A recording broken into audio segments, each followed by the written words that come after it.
Nous rendons grâce à Dieu ce matin pour l'occasion qu'il nous donne et nous bénissons la vie de ceux qui nous suivent en distanciel. Et nous qui sommes ici en présentiel, nous bénissons le nom de notre Seigneur et nous lui donnons toute la gloire encore en ce dimanche d'action de grâce, ce dimanche d'action de grâce.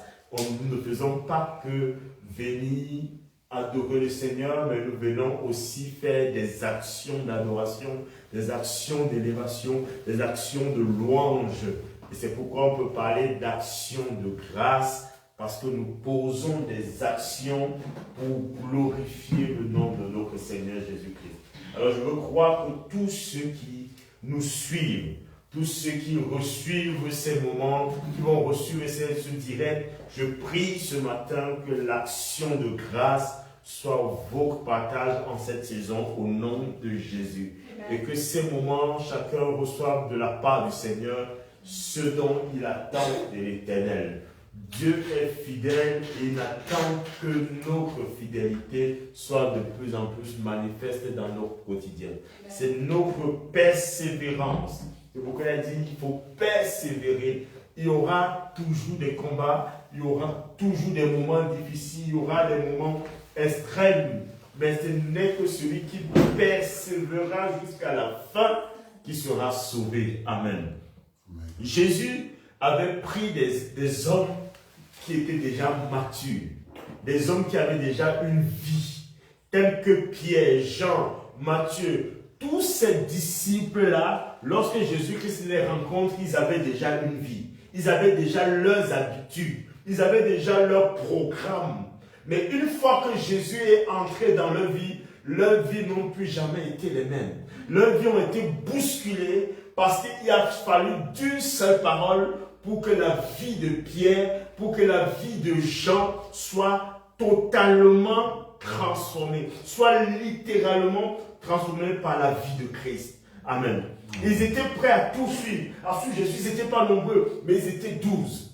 Et ces 12-là, on peut ressentir l'amour du Père, on peut ressentir la présence divine de Dieu parmi eux. Et c'est pourquoi rien ne pouvait éloigner Jean de la présence de Dieu. Rien ne pouvait éloigner Pierre. Jésus, à un moment donné, va dire à ses disciples, mais pourquoi vous aussi, vous ne partez pas? Voici la réponse de Pierre. Seigneur, à qui d'autre irons-nous? Parce que tu as la parole de vie. Amen. Lorsque vous frôlez la mort, lorsque vous êtes chaque jour confronté aux situations quotidiennes, chaque jour vous êtes confronté au monde, aux accidents, à tous ces incidents de malheur qui peuvent tourner autour de nous et que vous vous rendez compte que vous avez celui qui a la vie avec vous en permanence, à qui d'autre irez-vous? Amen. Parce que vous pouvez vous tourner, vous rencontrer la mort. Vous pouvez vous retourner, vous rencontrer des difficultés. Vous retournez, vous rencontrer telle ou telle chose. Mais lorsque Pierre ou les disciples se sont rendus compte qu'ils étaient avec la vie, alors ils ont décidé, chacun pour sa part, de suivre la vie. Amen. C'est pourquoi même quand Jésus a dit, mais pourquoi vous continuez à me suivre? Vous ne partez pas aussi comme les autres? Ils vont dire, mais Seigneur, à qui d'autres irons-nous? Amen. Lorsque l'enfant de Dieu ou le fils de Dieu ou la fille de Dieu commence à repérer la vie dans sa vie, c'est à ce moment-là qu'elle commence à vivre réellement pour Jésus. Amen. Lorsque Dieu ouvre tes yeux et que tu commences à te rendre compte que lorsque tu es en Christ, lorsque tu vis Christ, rien ne doit t'éloigner de ce qui te donne la vie. Amen. Rien ne doit t'éloigner de ce qui te donne la source de vie. Amen. Quels qu'en soient les incidents que l'ennemi va préparer, puisque tu as la vie, tu as donc l'autorité de changer le cours de ton histoire chaque jour. Amen. Celui qui est en Christ a le pouvoir de changer son histoire. Amen. Celui qui est en Christ a le pouvoir d'amener son rêve, d'amener ses pensées à l'existence. Amen. Alors, rien ne lui est impossible parce qu'il sait que ce qu'il a nourri dans son cœur, ce qu'il a nourri dans ses pensées, viendra tôt ou tard à l'existence. Amen. Amen. Pourquoi? Parce que la graine créatrice habite en lui. La graine qui donne la vie habite en lui. Alors, quand tu marches avec ce type de personne, tu peux à tout moment décréter la vie dans la vie de cette personne. Amen. Amen. Même si les sorciers, même si les hommes ont dit que tu ne pourras pas arriver à tel endroit, que tu ne pourras pas atteindre tel jour, mais j'ai envie de te dire que lorsque tu as animé de la vie, chaque jour tu peux changer le cours de ton histoire. Amen. Amen. Chaque jour, tu peux changer le cours de ta destinée. Donc, tu peux te lever ce matin et dire, Seigneur, je ne suis pas satisfait de ma situation. Et je veux qu'il y ait un changement. Puisque tu as la parole de vie, tu as la parole qui change, le changement aussi se met au niveau de ta foi pour apporter le changement dans ta vie. C'est pourquoi Jésus pouvait dire qu'il te soit fait selon quoi? Selon ta foi. Amen. Personne ne peut donner sa foi à une autre personne. Mais c'est chacun qui développe sa foi en fonction de son entendement spirituel. Amen. Plus ton écoute, plus ton oreille devient affûtée, plus ta foi devient sensible et plus tu soulèves les montagnes aussi en même temps. Amen. Amen. C'est celui qui a une oreille attentive, un cœur disposé, qui arrive à soulever de manière extraordinaire, de manière miraculeuse, les montagnes les plus solides de sa vie. C'est pourquoi Jésus a dit que si tu as la foi comme une graine de sénévé, tu diras quoi? Tu diras à cette montagne, ôte-toi de là et va te jeter où? Dans la mer. C'est celui qui a la parole de Dieu qui peut dire aux montagnes de sa vie, aux montagnes de sa famille, de sauter et d'aller dans la mer. Amen. Mais tout cela n'est possible que lorsque on est connecté en permanence à la source de vie. Aucune excuse ne peut produire des résultats que la foi peut donner. Amen. Tu peux te dire non, je ne peux pas. J'ai trop de choses à gérer. J'ai envie de vous dire que David aussi était le roi d'Israël. Mais il trouvait toujours un moment pour se rencontrer avec le Seigneur. Il trouvait toujours un moment pour adorer son Dieu. Mais il avait un agenda chargé. C'était le roi. Il avait tellement de choses à faire. Mais qu'est-ce que David disait? Que je suis dans la joie lorsqu'on me dit d'aller dans la maison de Dieu. Parce que c'était là-bas que David pouvait se ressourcer. C'était là-bas que David pouvait avoir de nouvelles idées. C'était là-bas qu'il pouvait comprendre encore les mystères de Dieu. Et c'est pourquoi on peut lire les psaumes comme on lit les psaumes. Mais David avait pris le temps de connaître Dieu. Amen. Et c'est ça qui lui a valu tous les psaumes qu'on peut lire aujourd'hui. C'est à cause du fait que David cherchait Dieu chaque jour de sa vie pour connaître comment ce Dieu est. Amen. Parce que le but de Dieu, c'est de se révéler. C'est pourquoi il dit, celui qui me cherche me trouve. Celui qui me cherche de tout son cœur, je me laisse découvrir. Amen. Il y a un moment où Dieu lui-même se laisse découvrir lorsque l'enfant de Dieu ou le fils de Dieu cherche Dieu non plus d'une autre manière, mais qui change sa méthode de recherche pour connaître le Dieu qui se laisse découvrir. C'est pourquoi il y a deux choses. Chercher Dieu est une chose. Mais chercher Dieu de tout son cœur en est une autre. Amen. Tu peux chercher Dieu, tu vas trouver Dieu. Mais pour que Dieu se laisse découvrir, il faut que tu cherches Dieu avec le cœur. Amen. Il faut que tu laisses ton cœur chercher Dieu pour que Dieu s'ouvre à toi. Amen. Amen. Et cela n'est possible que lorsque tu laisses ton cœur chercher Dieu. Ça va au-delà de la pensée. Ça va au-delà de tes raisonnements. Ça va au-delà de ce que tu peux vivre chaque jour. Ça va au-delà de toutes les souffrances que tu as déjà emmagasinées. Et c'est le cœur qui cherche Dieu. Le cœur a ses raisons que la raison elle-même ignore. Mais lorsque tu cherches Dieu, ton cœur commence à trouver la vraie raison. Ce n'est plus dans l'ignorance. Mais tu sais que lorsque tu cherches Dieu, ce n'est plus dans l'ignorance, mais ton cœur a trouvé la vraie raison même pour laquelle tu cherches Dieu. Amen. Alléluia. C'est pourquoi je vais dire à quelqu'un ce matin que nos relations avec Dieu doivent évoluer et atteindre une autre dimension. Celui qui n'atteint pas la dimension où il cherche Dieu avec le cœur, Dieu ne pourra pas se laisser découvrir. Celui qui cherche simplement Dieu, vous pouvez trouver Dieu. Mais pour que Dieu se laisse découvrir, il faut que vous mettiez du cœur dans ce que vous faites. Amen. Et ce matin, je voudrais que nous parlons de comment Dieu nous conduit. Et je vais vous parler de 3 ou 4 passages bibliques sur lesquels nous allons nous appuyer ce matin. Et je veux que le Seigneur te parle de manière particulière ce matin pour que nous comprenions que Dieu ne nous dira pas tout tous les jours. Mais c'est lorsque nous serons sur le terrain que Dieu va nous révéler les raisons même de pourquoi il nous a appelés. Amen. De pourquoi il a voulu que tu sois à tel ou tel autre endroit.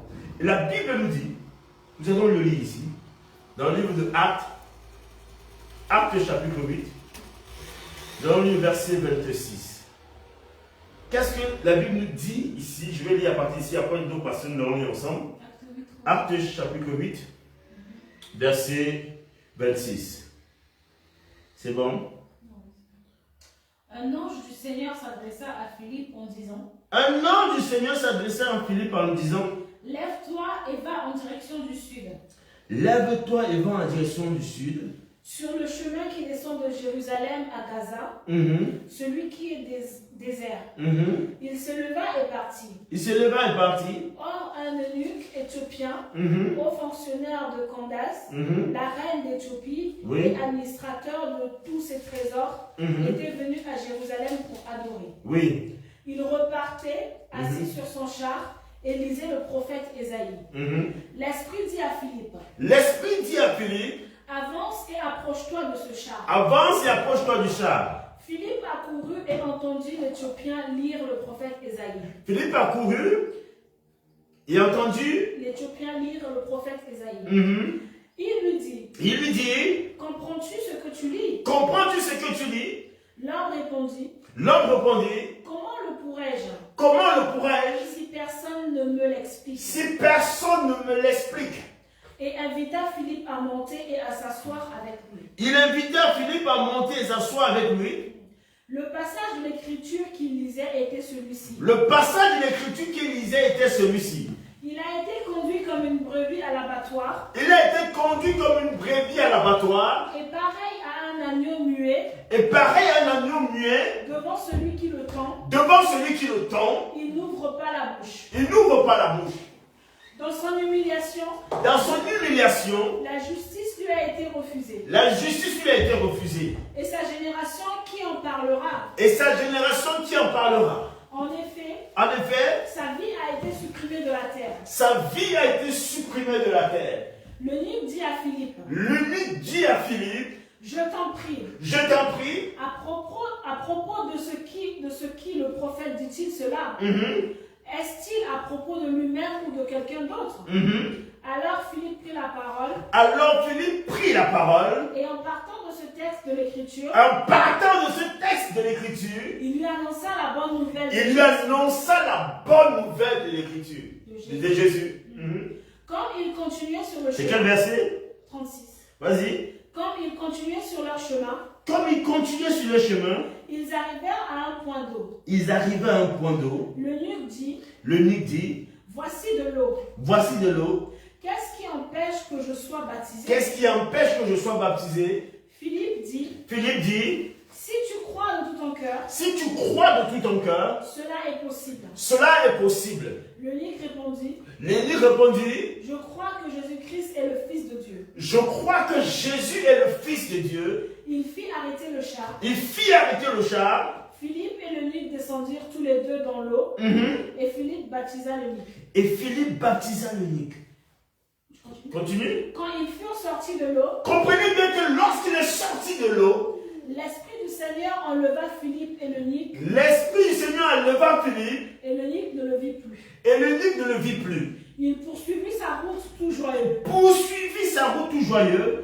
Philippe se retrouva dans Azo. Puis il alla jusqu'à Césarée en évangélisant toutes les villes par lesquelles il passait. Toutes les villes par lesquelles Philippe passait, il évangélisait. Amen.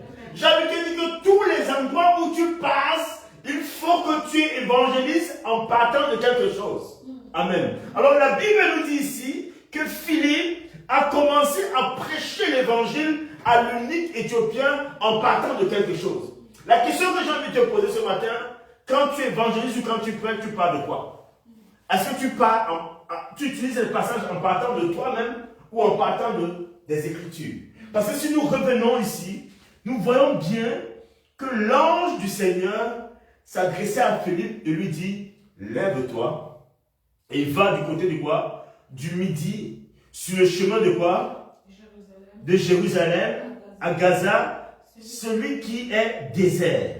Philippe se leva et partit, et voici un Éthiopien. Je vais attirer juste notre attention. Ici, l'ange ne dit pas à Philippe que tu vas rencontrer l'Éthiopien. Amen. La seule chose que l'ange va dire à Philippe, c'est que lève-toi et va sur le chemin de Jérusalem à Gaza. Amen. Bien aimé, comprenez que Dieu ne vous dira pas toujours tout. Quelle qu'en soit la relation que vous avez avec le Saint-Esprit ne vous dévoilera pas toujours tout ce qu'il a préparé pour vous d'avance. C'est lorsque vous allez vous lever pour partir, pour servir, que le Seigneur va révéler sur le chemin ce pourquoi il vous a permis de vous lever. Amen. Amen. C'est pourquoi vous allez voir beaucoup de personnes. Seigneur, dis-moi, Dieu ne te dira pas tout. Dieu ne te révélera pas tout. Tu peux avoir toutes les visions que tu veux, mais j'ai envie de te dire que les révélations de Dieu se font sur le chemin. C'est pourquoi la Bible dit que Jésus a dit, je suis le chemin. Un chemin, c'est un parcours qui amène vers une destination. C'est un parcours qui amène vers une destinée. C'est un parcours qui amène vers une gloire. Amen. Mais lorsque tu suis ce chemin, c'est là où Dieu suscite, relève et fait asseoir la vision qu'il a mis dans ton cœur. Amen. Et c'est là où il met les personnes selon les raisons pour lesquelles il a voulu que tu te lèves. Amen. C'est pourquoi il dit ici, lève-toi. Philippe, comme un enfant, va se lever et va partir sur le chemin que l'ange lui a indiqué. Mais l'ange ne lui a pas dit, Philippe, lève-toi, va, tu vas rencontrer l'Éthiopien. Mais c'est lorsque la parole rencontre la parole qu'il y a explosion de grâce et de bénédiction et de joie dans ta vie.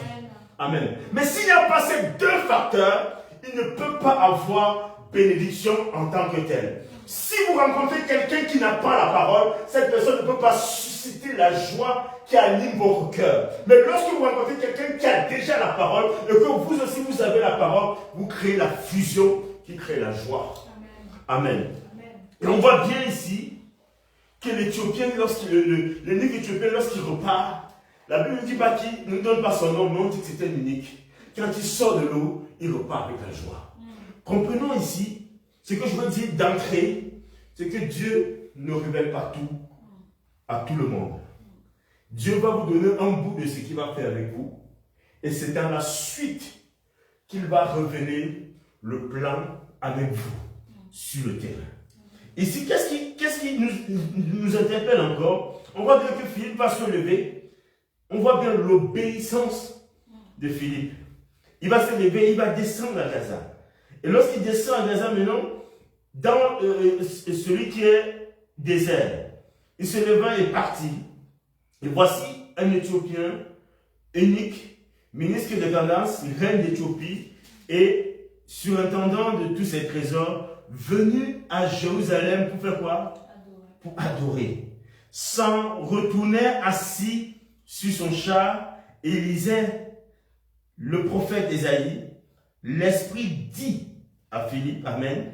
C'est à ce moment que l'Esprit dit à Philippe, avance et approche-toi de ce char. Le contact ici, c'est parce que l'unique était en train de lire l'évangile, il était en train de lire la loi, ou il était en train de lire les prophètes. Il était en train de lire le prophète Ésaïe, et l'Esprit à ce moment va demander à Philippe de s'approcher de l'unique, et Philippe accourut et entendit qui? L'Éthiopien qui lisait le prophète Ésaïe. Il a entendu. De même que l'on sait que la foi vient de ce qu'on entend, Philippe, en entendant l'Éthiopien, l'unique Éthiopien lire le prophète Ésaïe, s'est approché de lui pour lui poser la question. Il approche, il dit quoi? Il lui dit, comprends-tu ce que tu lis? Le problème, c'est que beaucoup de personnes ont peut-être la Bible avec eux, mais ne comprennent pas ce qu'ils sont en train de lire. Amen. C'est pourquoi vous allez vous rendre compte que beaucoup de personnes prennent des positions. Beaucoup de personnes rétrogradent. Beaucoup de personnes abandonnent la foi. Beaucoup de personnes même se découragent ou s'affaiblissent ou renoncent même parce qu'ils n'ont pas compris ce que la parole était en train de dire. Amen. Il dit, comprends-tu ce que tu lis? Lorsqu'on n'a pas la compréhension spirituelle de la parole de Dieu, on risque de passer à côté de son héritage ou de sa bénédiction. Amen. Mais c'est pourquoi Dieu a suscité. Comprenez bien que l'eunuque éthiopien était allé quelque part, et c'est en rentrant de quelque part que Dieu va envoyer Philippe. Il était allé adorer Dieu. Bien aimés, comprenons que notre adoration nous ouvrira les portes pour rencontrer les personnes qui vont nous révéler la parole de Dieu. Amen. Tout dépend de ton style ou de ton attitude d'adorateur ou d'adoratrice qui va susciter les grands hommes qui vont venir à ta rencontre. Amen. Ou bien que l'Esprit de Dieu va susciter, parce que l'eunuque, si on regarde bien l'histoire de l'eunuque éthiopien, la Bible dit qu'il était allé adorer Dieu. Amen. Et c'est quand il rentrait de son adoration qu'il va rencontrer Philippe que Dieu avait préparé d'avance sans lui dire que c'était l'eunuque éthiopien qu'il devait rencontrer. Amen. C'est pourquoi j'ai envie de dire à quelqu'un, souvent, notre attitude devant la présence de Dieu définit le type de personne que nous allons rencontrer dans notre futur. Amen. Si notre adoration est légère, superficielle, sans amour, sans conviction, j'ai envie de vous dire, les personnes que l'Esprit doit envoyer, il n'en verra pas. Les personnes que l'Esprit va lever pour votre rencontre, il ne le fera pas parce que votre adoration n'est pas la dimension du type de personne que Dieu veut envoyer dans votre vie. Amen. Et c'est à partir de là, Philippe sortant de son moment d'adoration, et après avoir adoré, il était toujours en train de lire sur son char. Il cherchait à comprendre les Écritures, mais il ne comprenait pas de qui la Bible parlait. Il avait entendu le prophète parler de Jésus, mais il ne savait pas. Et Dieu avait déjà suscité par le Saint-Esprit Philippe à la rencontre de l'eunuque éthiopien. Et lorsqu'il rencontre l'eunuque éthiopien, ma Bible dit ici que Philippe dit, comprends-tu ce que tu lis? Il répondit, comment pourrais-je si quelqu'un ne me guide? Amen. Et il invita Philippe à monter et à s'asseoir avec lui. Amen. Il a dit, mais il n'y a personne pour m'expliquer ça. Mais comment vais-je comprendre ces choses? Mais quand il va s'asseoir, c'est à ce moment qu'il va expliquer. Et il dit, il a été mené comme une brebis à la boucherie, comme un agneau muet devant celui qui le tond. Il n'a point ouvert la bouche. Dans son humiliation, son jugement a été élevé, et sa postérité qui la dépeindra, car sa vie a été retranchée de la terre. Verset 34, la Bible dit, l'eunuque dit à Philippe, je te prie, de qui le prophète parle-t-il ainsi? Est-ce de lui-même ou de quelqu'un d'autre? Alors Philippe, ouvrant la bouche, commençant par ce passage, lui annonça la bonne nouvelle. Amen. Amen. Philippe n'a pas annoncé l'évangile à l'eunuque éthiopien en utilisant une autre forme de parole, mais en se servant du passage que l'eunuque avait soulevé. C'est à partir de là qu'il va commencer à annoncer la nouvelle à l'eunuque éthiopien. En partant de là, dans ta version, on dit quoi? En partant de ce passage, c'est ça? En partant de ce texte de l'Écriture, il lui annonça la bonne nouvelle. Et la bonne nouvelle ce matin, c'est que lorsque nous nous appuyons sur la parole de Dieu, c'est elle qui suscite toutes les bénédictions que nous recherchons dans notre vie. Amen. Et l'eunuque éthiopien, après son adoration, cherchait Dieu. Et il va le retrouver dans la parole. Tout ce que nous cherchons à l'extérieur se trouve dans la parole de Dieu. Tout ce que nous cherchons dans le monde se trouve dans la parole de Dieu. Et celui qui a besoin de la parole doit partir de la parole pour arriver quelque part. Philippe n'a pas parlé de lui, mais Philippe s'est servi de la parole pour parler de Jésus. Philippe s'est servi du prophète Ésaïe pour continuer à annoncer de qui il s'agissait. Amen. Comme ils continuaient leur chemin, ils étaient toujours en chemin, ils rencontraient de l'eau. Et ce qui amène le baptême de l'eunuque, c'est quoi? C'est qu'il dit, voici de l'eau, qu'est-ce qui empêche que je ne sois baptisé?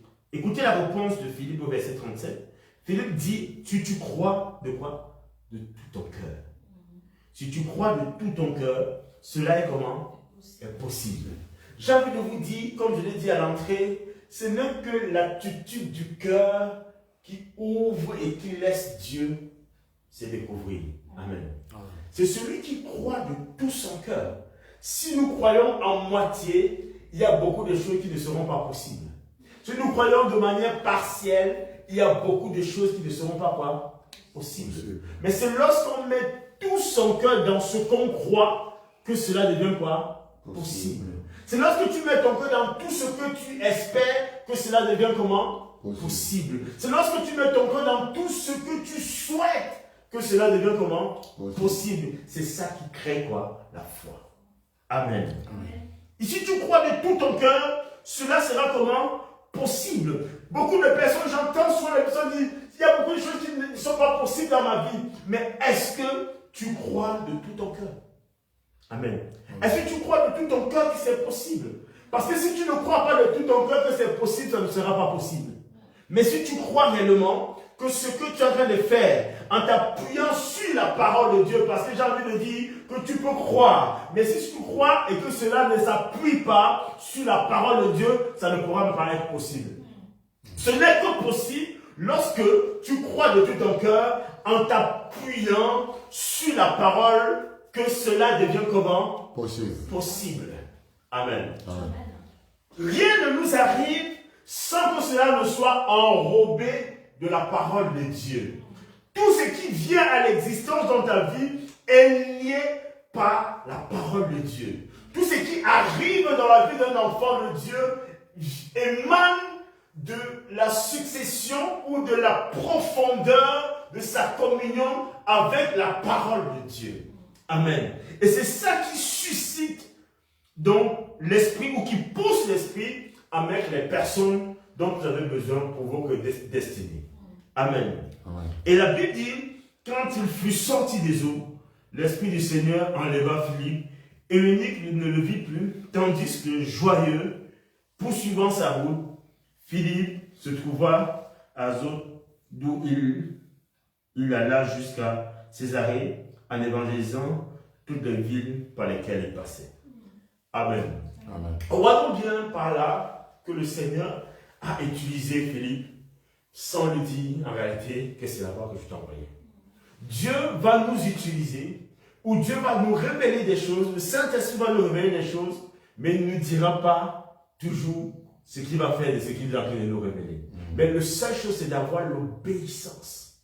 Souvent, beaucoup de personnes me posent la question de savoir, mais comment faire pour atteindre tel niveau, ou bien comment faire pour faire telle chose? J'ai envie de te dire que tout passe par l'obéissance. Amen. Amen. Et ce n'est que parce que Jésus s'est offert en sacrifice, il a été l'offrande de Dieu, que Dieu a pu manifester son plan pour l'humanité. Amen. Amen. Nous allons lire un passage dans le livre de Marc, mais je voudrais apporter deux messages dans le livre de Marc chapitre 8. Marc chapitre 8. Nous allons entrer dans notre message ce matin. Marc chapitre 8. Et nous allons aussi dans Genèse chapitre 12. Marc chapitre 8. Verset 22, à partir du verset 22. Qu'est-ce que la Bible nous dit? Alors, Marc 8, 22.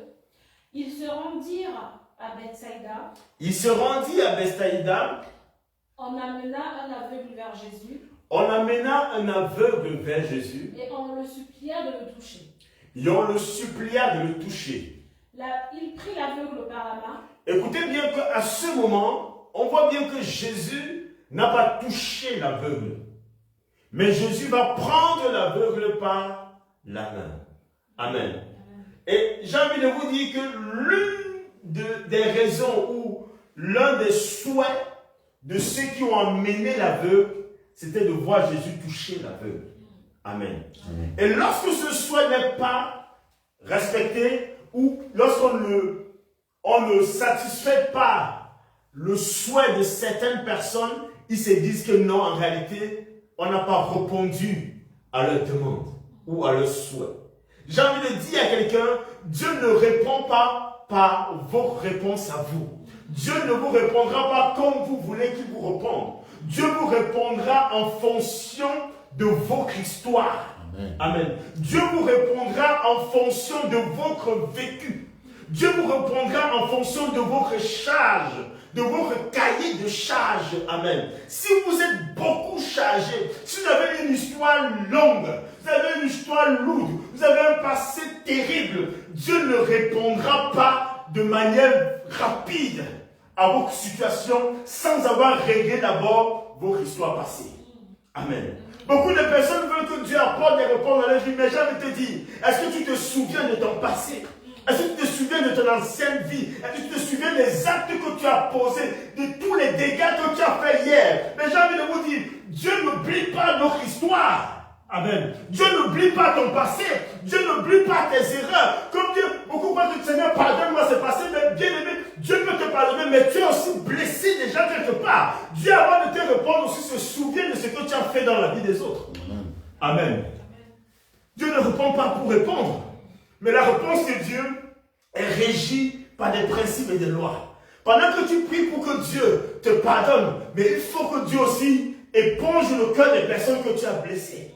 Amen. Il faut que Dieu aussi s'arrange à ce que ton ennemi soit dans la confusion en fonction de ton attitude et de ta dévotion pour lui. Amen. Amen. Donc il faut qu'il y ait quoi? Qu'il y ait réparation. Amen. Il faut qu'il y ait restauration. Il faut qu'il y ait arrangement de toute histoire que tu as déjà eu dans ton cœur pour que Dieu puisse quoi? T'apporter des réponses. La Bible dit, vous pouvez avoir des souhaits comme ceux qui ont amené cet aveugle. Touche cet aveugle, touche ses vies. Seigneur, comme beaucoup, Seigneur, bénis-moi. Seigneur, délivre-moi. Seigneur, sauve-moi. Mais j'ai envie de vous dire, Dieu ne peut pas faire ces choses-là s'il n'a pas l'historique de votre vie. Et lorsqu'on a mené cet aveugle, Jésus a compris l'histoire de cet homme. Au lieu de toucher cet homme comme voulaient ceux qui ont amené l'aveugle, le Seigneur va d'abord le tenir par la main. Vous bien aimé, quand vous tenez quelqu'un dans la main, c'est-à-dire que vous voulez conduire cette personne. Et j'ai envie ce matin que Dieu, au lieu de courir après les miracles, après les bénédictions, que tu dis Seigneur, tiens-moi par la main. C'est quand vous tenez votre enfant par la main, l'enfant a l'assurance. L'enfant se met en confiance. Et vous pouvez donc aller avec l'enfant où vous voulez parce que l'enfant vous fait confiance. Et vous savez vous-même qu'en tenant la main de votre enfant, vous l'amenez sur le droit chemin. Amen. Vous le protégez. Et c'est pourquoi vous allez voir chaque parent le matin, quand ils sortent avec les enfants, ils tiennent les enfants quoi? Par la main. Amen. Amen. Quel qu'en soit ce que tu peux penser. Mais j'ai envie de te dire, il faut que Dieu commence d'abord par te tenir par la main. Je ne sais pas ton histoire. Je ne connais pas ton passé. Je ne connais pas tes souhaits ou ton désir. Mais l'une des choses que Dieu peut faire pour toi, c'est de commencer par te tenir par la main. Amen. Parce que quand Dieu vous tient par la main, même si l'ennemi veut vous arracher, même si l'ennemi veut encore vous tirer dans les mauvaises choses, lorsque Dieu vous tient dans la main, personne ne peut vous arracher de la main de Dieu. Amen. Amen. Amen. Lorsque Dieu te tient par la main, personne, même s'il n'a pas encore répondu à ton problème, la plus bonne ou la bonne nouvelle, c'est que Dieu te tient déjà par la main. L'une des choses que nous devons chercher aujourd'hui pour notre ère, pour notre génération, c'est que Dieu nous tienne par la main. Amen. Amen. Celui qui est tenu par Dieu, l'ennemi ne peut plus le tirer. Celui qui est tenu par Dieu, l'ennemi ne peut plus l'absorber. Parce que Dieu le tient par la main. Lorsque l'ennemi veut l'amener en arrière, Dieu te tient par la main pour que tu ailles encore par l'avant. Que tu avances encore. Que tu marches encore avec lui. Parce que c'est Dieu qui te tient par la main. Et lorsque Dieu te tient par la main, ça veut dire en autre mot, c'est que Dieu te fait confiance. Amen. Où tu as la confiance de Dieu. Celui qu'on tient par la main est rassuré. Celui qu'on tient par la main a l'assurance qu'il est avec son Père. Amen. Et je voudrais ce matin que Dieu te tienne d'abord par la main. Et c'est l'une des choses que le Seigneur a fait pour cet aveugle. C'est de le tenir par la main. Bien aimé, lorsque Dieu vous tient par la main, c'est la première chose que Dieu veut vous délivrer. La première délivrance, ce n'est pas lorsque vous tombez à gauche et à droite ou quand vous avez imposé, mais vous êtes tombé. La première délivrance, c'est que lorsque Dieu vous tient par la main, c'est pour vous sortir de la zone où vous étiez attaché.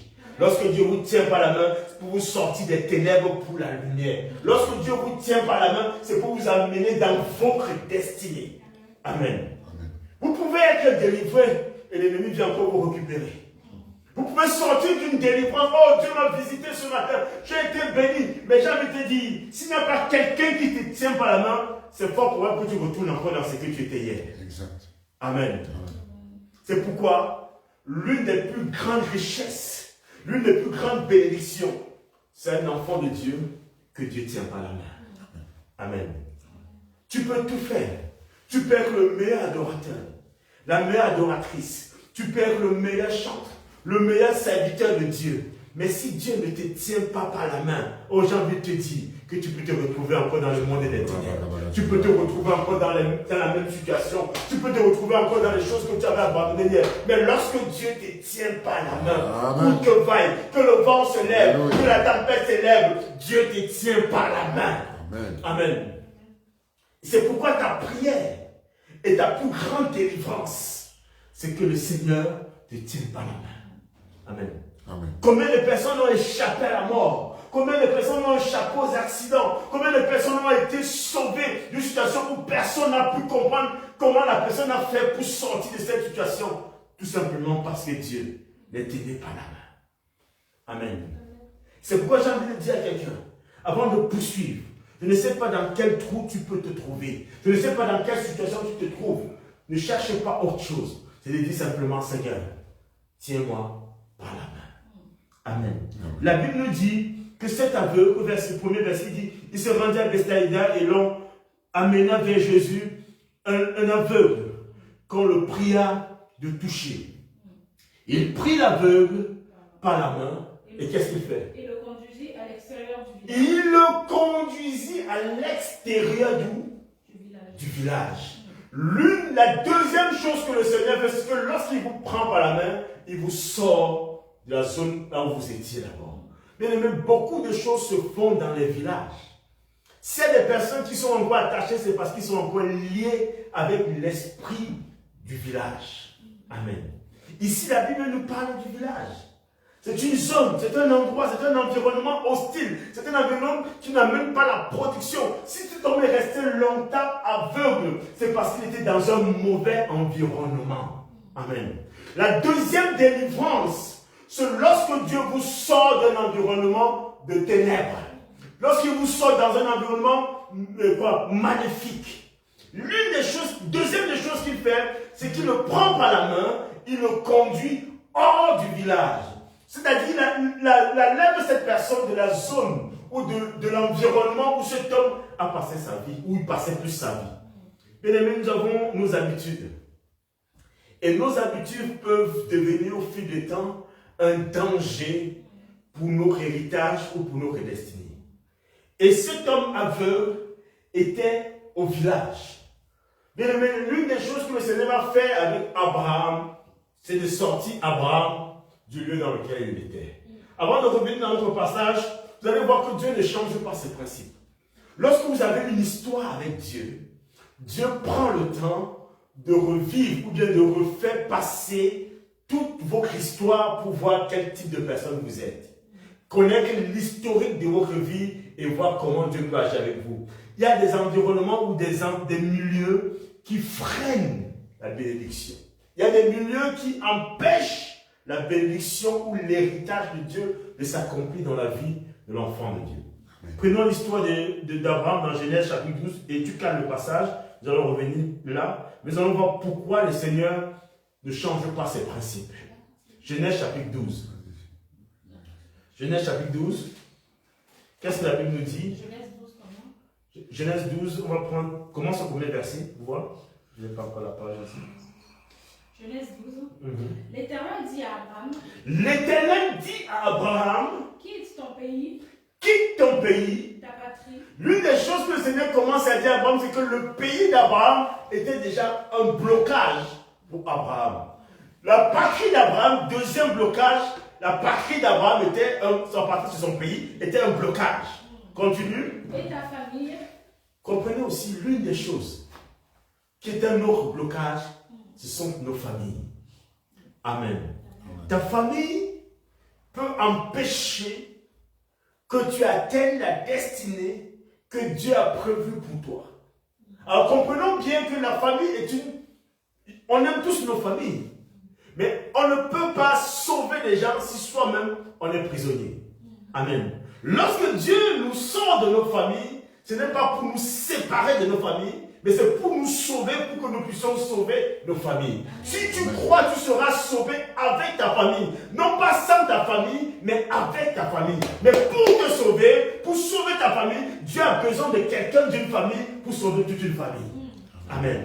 C'est pourquoi il dit quitte ta famille. On a souvent amené les personnes à quitter leur famille et à se séparer d'eux pour aller sauver leur famille. Ce n'est pas quelqu'un qui sauve une autre famille, mais c'est chaque chrétien qui sauve sa famille. Amen. Amen. Arrêtez d'aller sauver les familles des autres et vous laisser les vôtres. Commencez à tout faire pour sauver d'abord votre famille avant de sauver les familles des autres. Commencez votre évangile d'abord dans votre famille. Commencez à sauver d'abord les gens de votre maison avant de commencer à sauver la maison des autres. Celui qui veut commencer sa bonne charité commence d'abord par soi-même. Et ici, Dieu ne peut pas commencer une œuvre. C'est bien d'aller prêcher les autres. Mais est-ce que vous vous êtes posé la question de savoir, est-ce que nous sommes selon les principes de Dieu?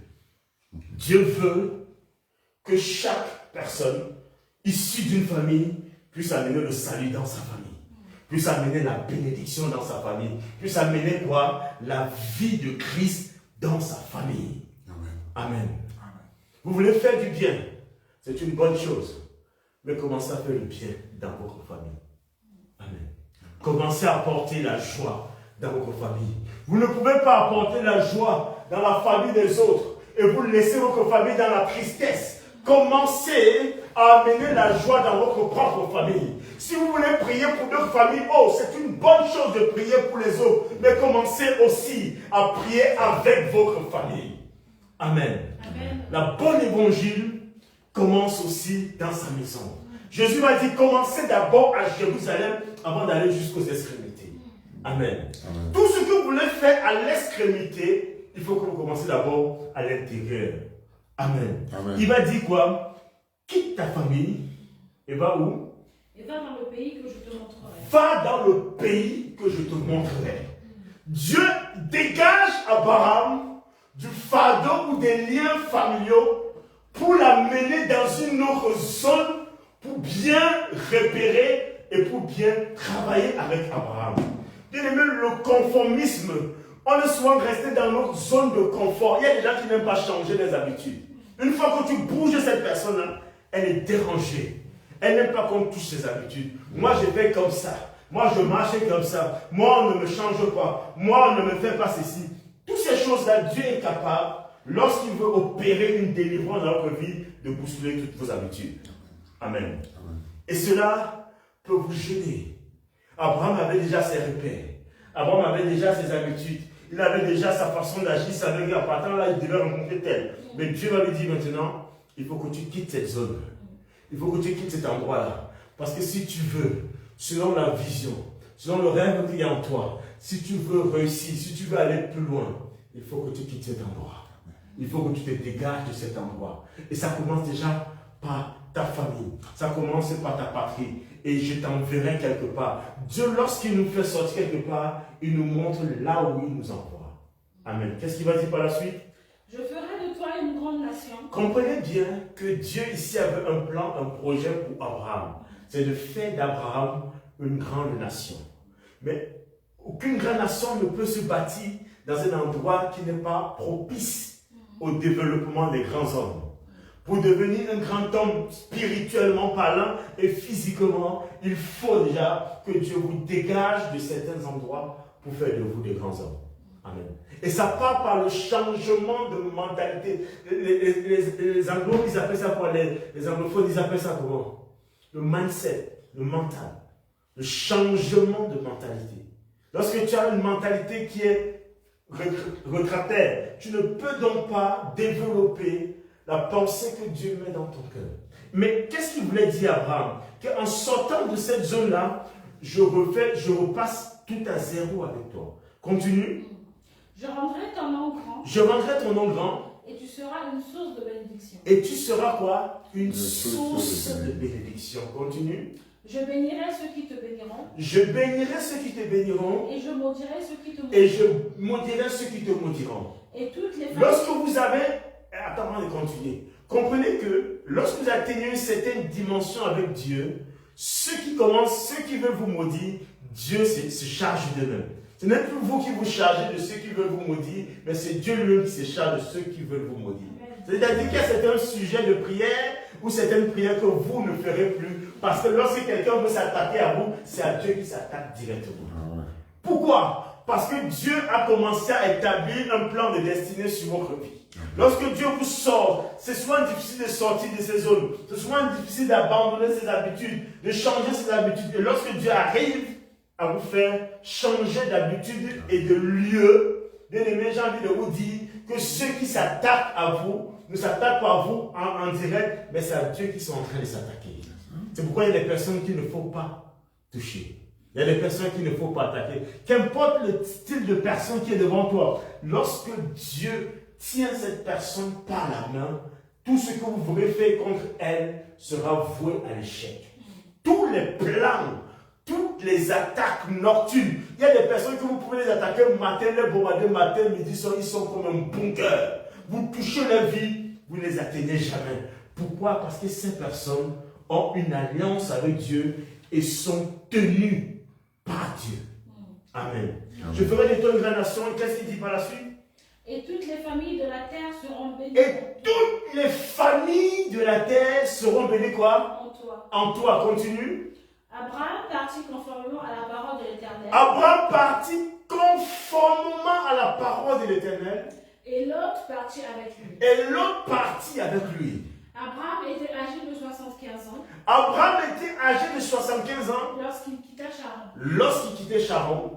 Il prit sa femme Sarai. Il prit sa femme Sarai. Et l'autre. Et l'autre. Le fils de son frère. Le fils de son frère. Il prit aussi tous les biens et les serviteurs. Il prit tous les biens et les serviteurs. Dont ils étaient devenus propriétaires à Charan.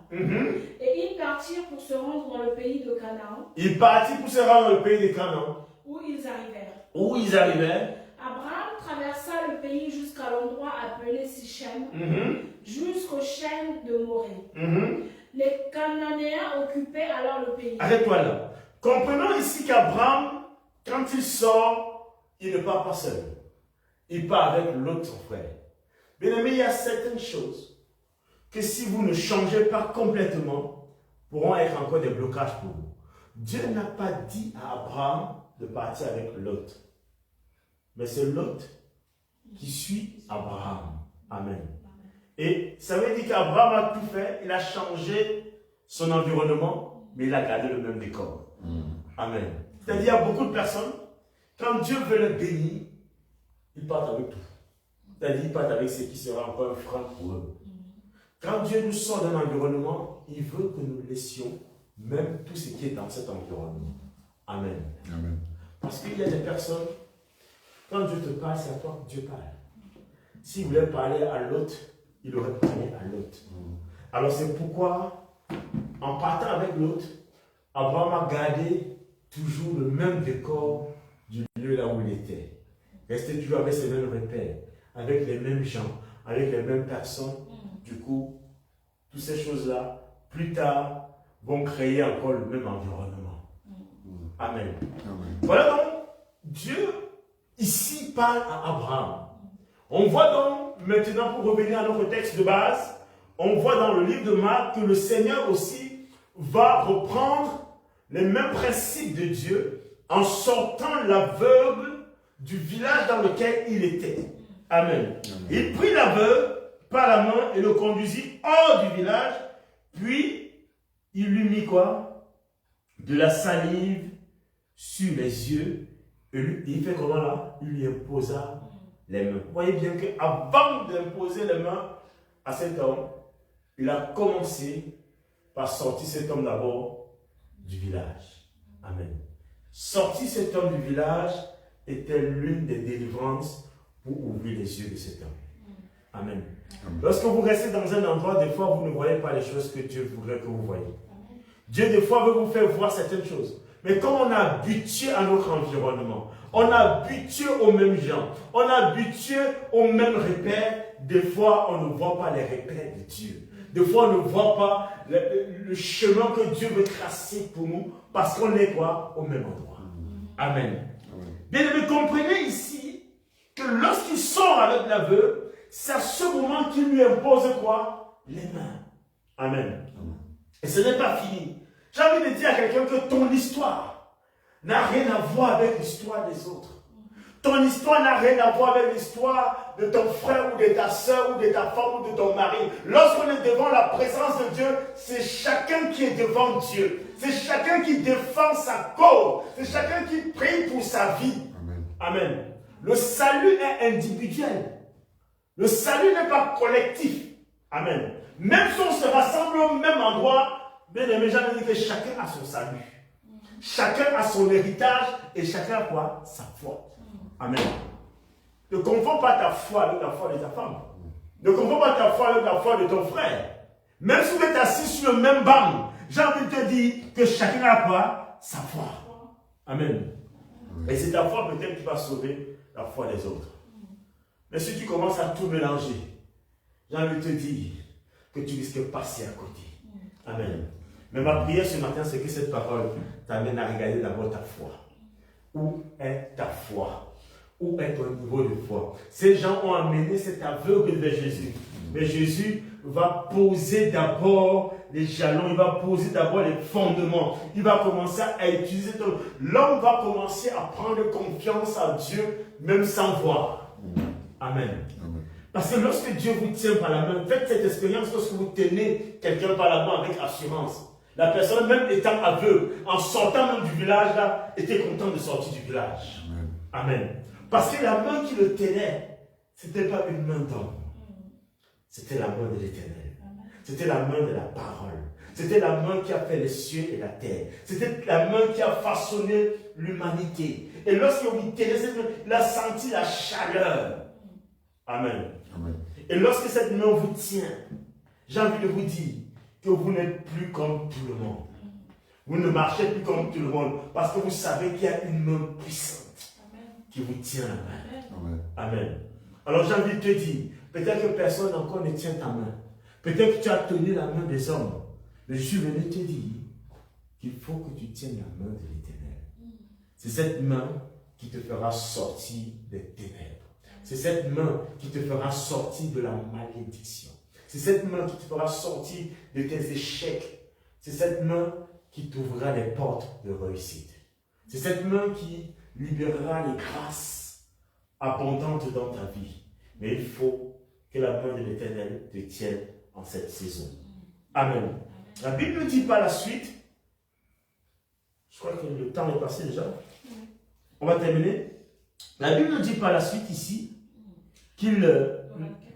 Verset 24. 23, il le prit l'aveugle par la main, le conduisit hors du village, puis mit la salive sur ses yeux, lui imposa la main et lui demanda s'il voyait quelque chose. Il regarda et dit, après lui avoir imposé la main et mis la salive, il lui dit quoi? Est-ce que tu vois quelque chose? Qu'est-ce qu'il va dire? J'aperçois les gens. J'aperçois les gens.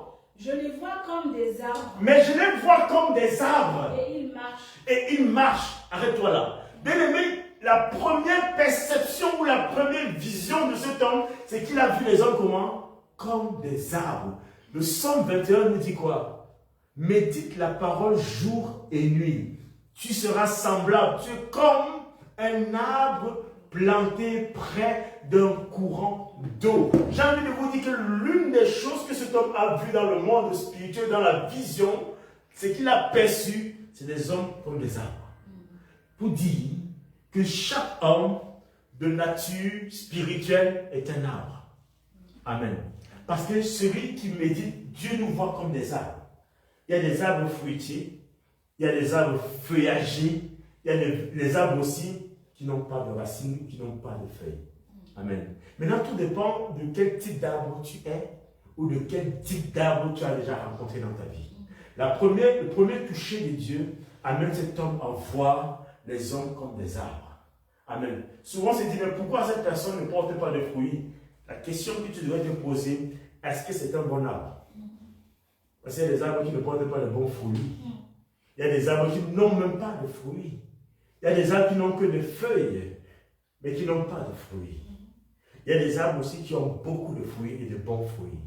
L'une des choses que cet homme va voir d'abord, c'est les hommes comme des arbres. Et nous savons que spirituellement parlant, à la Genèse, on a quoi? L'arbre de la connaissance de la vie, du mal et du bien. On a l'arbre de vie. Dieu façonne, ou Dieu nous voit comme des arbres. C'est pourquoi il dit que celui qui médite la parole jour et nuit est comme un arbre planté près d'un courant d'eau. Donc la première vision de cet homme, c'est de voir d'abord des arbres qui marchaient. Amen. Des arbres qui marchent. Mais il peut aussi avoir des arbres qui sont fixes, qui sont fondés, qui sont enracinés. Mais cet arbre qui marchait n'avait pas de racines. Amen. Les arbres qui marchent n'ont pas de racines. Mais les arbres qui sont fondés ont des racines. Et qu'est-ce qu'il va dire par la suite? J'aperçois des hommes, mais je vois comme des arbres, et qui font comment? Et qui marchent. Jésus lui mit de nouveau les mains sur la Bible dit que Jésus lui mit de nouveau les mains sur les yeux. Et quand l'aveugle regarda fixement. Et quand l'aveugle regarda fixement, il fut guéri. Il fut guéri. Et vit tout distinctement. Et vit tout distinctement. On voit bien que cet homme là-bas a fixé. Et quand il fixait vraiment, c'est à ce moment qu'il a été comment? Guéri. C'est-à-dire qu'il est resté focus sur les arbres qu'il a vus. Il a regardé ces hommes-là et dit non, ce n'est pas possible que ces arbres marchent. Il faut que je regarde avec vraiment précision. Il faut que je focalise mon attention ou ce que je suis en train de percevoir avec un regard fixe. Et lorsqu'il va regarder fixement, la Bible dit que c'est pendant qu'il regardait fixement qu'il a été comment? Qu'il a été guéri. Et qu'est-ce qui se passe par la suite? Et il vit tout il vit distinctement, c'est-à-dire que sa guérison est arrivée parce qu'il l'a fixé. Amen.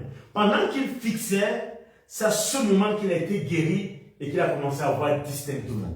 Amen. C'est-à-dire qu'il n'a pas changé son regard. Il est resté fixé sur ce qu'il voyait. Il a dit non, ce n'est pas possible que je voie les arbres qui marchent. Il faut que je voie bien ce que je suis en train de percevoir. Il a vu donc que c'était des arbres qui marchaient. Et là, il va voir distinctement.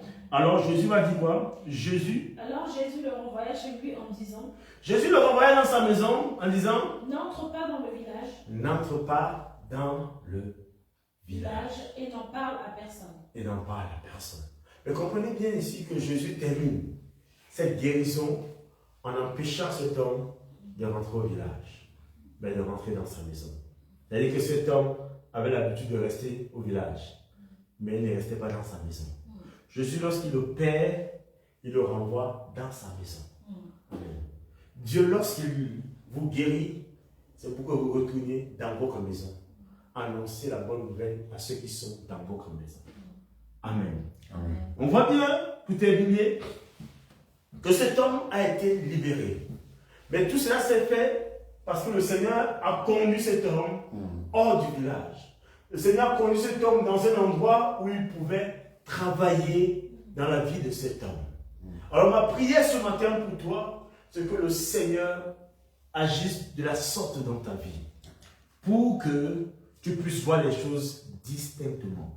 Pour que tu puisses voir les choses avec précision. Avec un regard fixe. Pour recevoir les guérisons dont tu as encore besoin. Il y a la guérison matérielle, spirituelle, financière. Toutes ces choses-là ont besoin de toucher de Dieu. Sinon encore d'avoir le second toucher de Dieu. Amen. Peut-être que Dieu t'a touché une fois. Mais ma prière ce matin, c'est que Dieu te touche une seconde fois. Amen. Dieu, lorsqu'il touche quelqu'un, il peut encore toucher une seconde fois. Il peut avoir une autre onction dans ta vie. Il peut avoir encore une seconde onction dans ta vie. Parce que tu es resté attaché à l'Éternel. Tu es resté attaché au Seigneur, ou bien l'Éternel te tient encore par la main. Celui qui est tenu par Dieu peut avoir encore le second toucher de Dieu. Amen. Et je prie que si Dieu t'avait donné une vision, qu'il touche encore ta vision pour qu'elle soit claire. Si Dieu t'avait donné un projet, que Dieu touche encore ce projet pour que ce soit davantage plus clair ou plus prospère encore. Si Dieu t'avait donné une grâce particulière qui touche encore ta vie pour que la grâce soit davantage plus claire et plus précise dans ta vie. Amen. Amen. Amen. Que Dieu te bénisse ce matin. Amen. Nous allons prier. Seigneur Dieu, ce matin nous te rendons grâce, le temps est parti, mais nous avons médité cette parole. Et nous voulons, Seigneur, que tu nous apportes encore plus d'éclaircie dans ces passages que nous avons lus. Nous avons vu comment tu as conduit Philippe. Philippe ne savait pas qu'il devait rencontrer l'unique Éthiopien. Cet unique Éthiopien qui était ministre de la reine de Candace. Mais au travers de ce moment d'adoration, tu as créé ces moments de rencontre. Je prie dans nos vies. Seigneur, nous ne savons pas ce que tu prépares pour nous. Mais ce que nous savons, c'est que nous avons ta parole. Et que ta parole, Seigneur, rencontre d'autres paroles. Au nom de Jésus.